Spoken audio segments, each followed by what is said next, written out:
Once again Berchtesgaden, once again the beauty of the mountains, and this time covered in lovely white snow. About 2 months ago, during a strike by the Deutsche Bahn, I decided to really spontaneously take the risky train route down to Berchtesgaden, more specifically Ramsau by Berchtesgaden, to witness the beauty of winter in the mountains. That was actually the first time that I've ever been in the mountains in winter, and so I've also done my first 2 winter hiking tours there, which you'll be able to see here in this video. Oh, I really like how easy it is to retrieve your own timeline on Google, because I can clearly see where I was basically hiking around, though it doesn't show you perfectly well where I hiked around, because I remember that I went a bit further than the Engertholzstube, but for some reason it doesn't show that here on this timeline.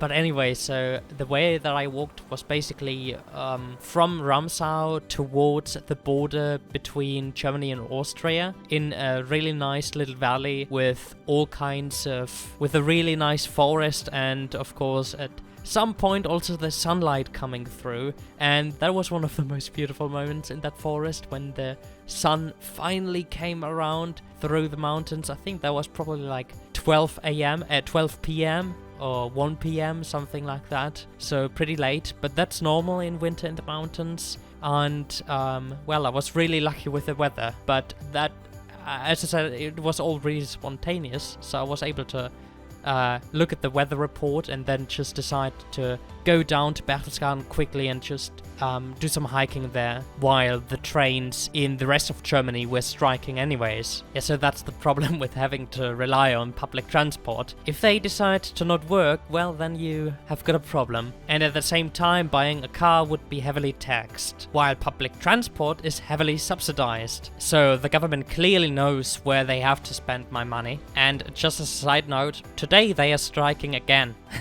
The good thing about that is that I've now got time to do this video. The bad thing about it is I wanted to go hiking today, but now I can't really do that, even though it's pretty nice weather outside.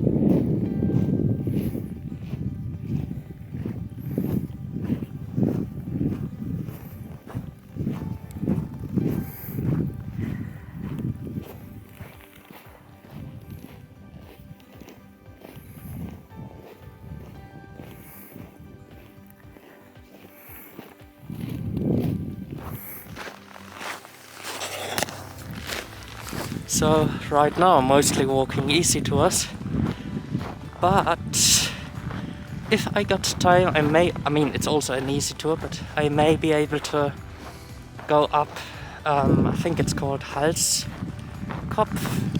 the small mountain of 1,200 meters, I think.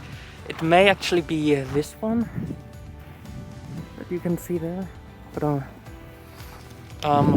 not 100% sure, but only if I got enough time, which I don't know whether I'll have, because the sun will already set in about 6 hours, though I'm on my way to the Austrian border now, which is like 2.5 hours or 3 hours away, and then I may still have time to go to that lovely small mountain there.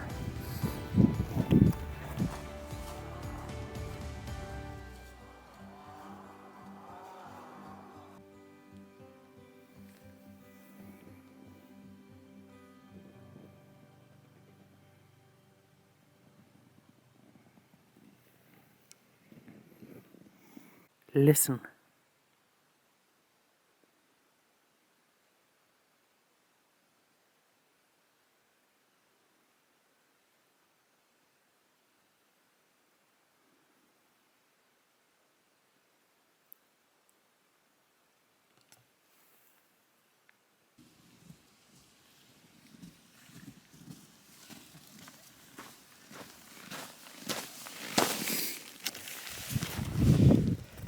It looks like I almost made it, seeing the sun for the first time today. Actually, the first time now in winter in the Alps, because I've never been in the Alps in winter. And there's one particular piece of music that I'm always reminded of when I see the sunrise, especially in the mountains, is the Alpensymphony by Richard Strauss, a German composer. And when the sun rises, there's this piece within his symphony that is called Sunrise. And well, that is exactly what it reminds me of. When you see the sunrise, when you really see that ball for the first time during the day, it just gives you this nice, unbelievable feeling. Unfortunately, I don't think there's a copyright-free piece available online, so I won't be able to show it, but you can look it up. It's Richard Strauss, eine Alpensymphonie. That should be the name of it, I think.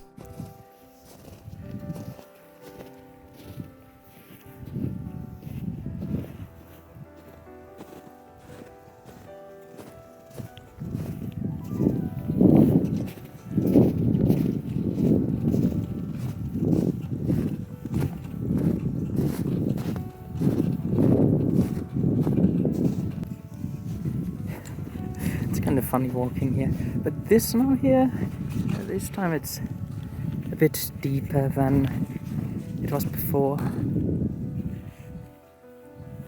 and that's the, I think, Bichel-Alm? I've got no idea, I forgot its name, but it's closed, so I can't get anything to eat there, and I wonder what mountains those are over there. But I actually think that you can see from here the Hohe Brette, the Grünstein and the Jänner. The Jänner being the rather small one to the right, and then the Hohe Brette one being that kind of flat one, big one, with lots of snow on it.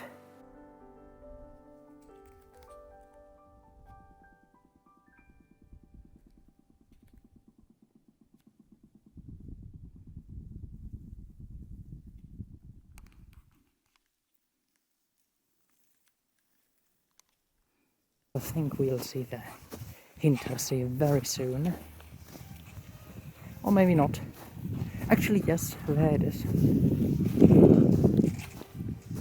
Down there, right there. As I told you, at the cross where Jesus was crossed, well, not really, but you know, the symbolic nature of these things. There is the Hintersee.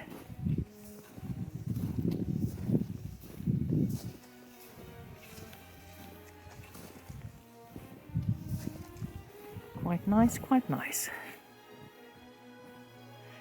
Well, and on the second day I went to the so-called Toter Mann, which is a small mountain, I think 1,300 meters high, and I also had a really nice hike. Of course, I only did hiking, even though it was kind of funny that I didn't really meet a single hiker, but only people going skiing. But yeah, it's a huge skiing area up there apparently, so obviously I would meet people skiing. But well, just as the day before, it was a rather easy hike, but nevertheless really beautiful with all kinds of sights, of course. The mountains, they always have something to offer.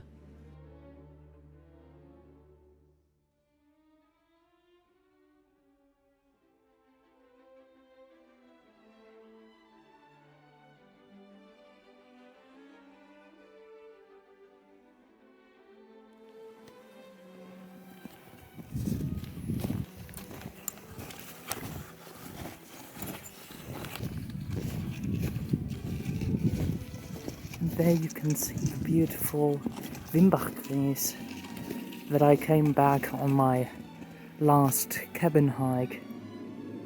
It looks so amazing from here, covered in snow, and I imagine that in, suppose maybe April or May, all that snow, it's gonna melt and it's gonna come down as water, so I imagine that must be amazing as well.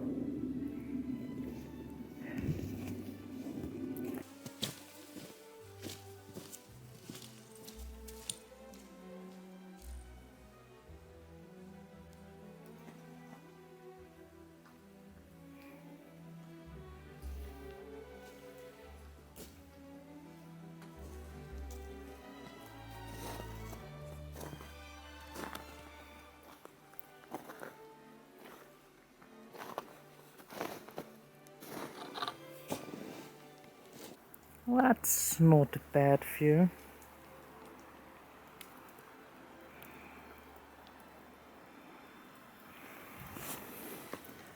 Wanna join me?